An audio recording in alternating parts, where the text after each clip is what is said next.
Are you an introvert who dreads the thought of public speaking? Imagine confidently captivating an audience, even with your quiet nature. I'm not here to turn you into an extrovert. I'm here to help your unique voice shine on any stage, whether it be big or small. And yes, that's absolutely possible.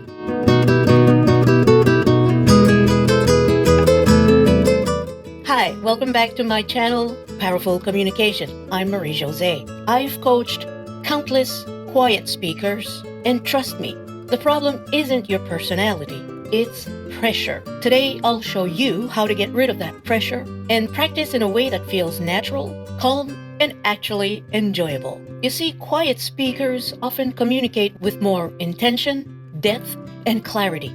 You don't overwhelm people, you draw them in. Audiences love sincerity. They're tired of performers and fake loud confidence.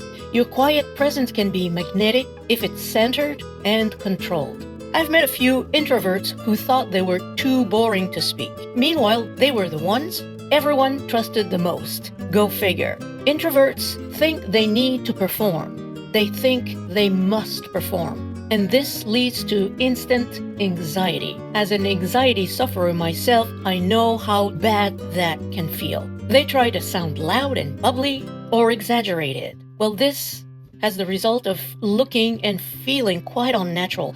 When you feel unnatural, when you feel that this is not you, it shows in your performance. People can see right through you. This causes your nervous system to go in overdrive. Not fun. You don't need to push. You just need to prepare in a way that respects the way your brain functions. And that's the whole secret. And that's also what those next 5 strategies will help you overcome.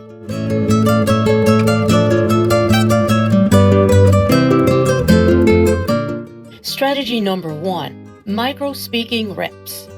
Instead of long speeches, do tiny reps. Pick a topic, any topic you like, something that happened during your day. Talk about your work, for example, or just imagine you're talking to a good friend and speak for 20 seconds only. Stop, reset, repeat.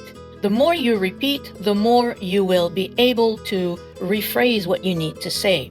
Here's why it works. It builds fluency without draining your energy. It looks like vocal weightlifting. Light reps, consistent gains. Strategy number 2, whisper drafts. This is perfect for introverts. Practice your speech quietly, even whispering. Focus on wording, rhythm, and clarity. Once you feel comfortable, raise the volume just 1 notch. And keep doing it until you reach a louder volume. You don't have to belt it out like you're auditioning for a musical. 1 notch is enough. This removes the fear of being too loud or being judged too early in practice. Strategy number 3, record only your first sentence. You don't need to record the whole speech. Start smaller. Record the first line 5 times. Listen back. Adjust tone, calmness, pacing. The more you do this, the more comfortable you will feel with your sentence, especially if you're using very beautiful but long and difficult to pronounce words.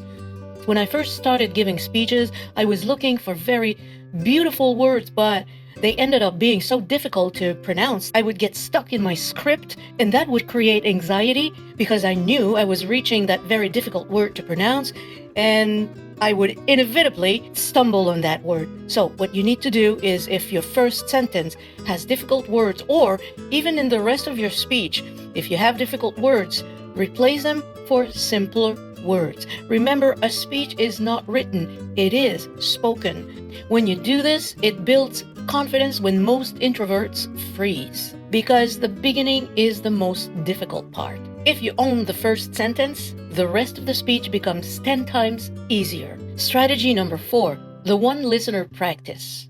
Choose one safe person, a friend, a partner, or even your cat. Practice speaking only to them, not to an imaginary crowd. Why it works. Introverts do beautifully one-on-one, so use that strength. One listener feels natural. In a room of 50 is just one listener multiplied. Strategy number 5, the quiet present drill.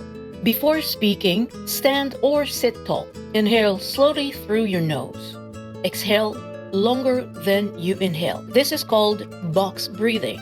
Like I told you at the beginning, I am prone to anxiety attacks, especially early in the morning. That's when I get it.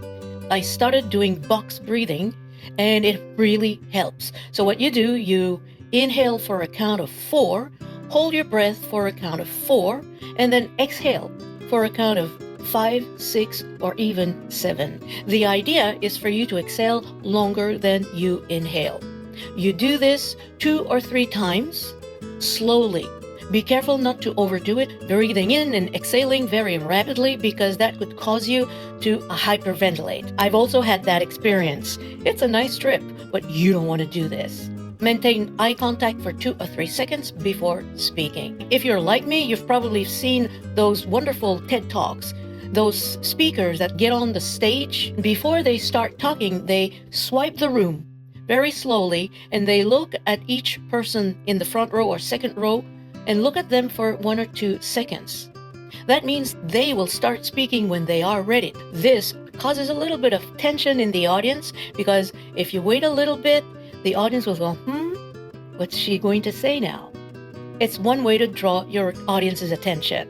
Try it. This gives you a grounded, calm, authoritative presence without saying a word. People lean in, they pay attention, and you haven't even opened your mouth yet. This is confidence without volume. Here's a myth that you need to break.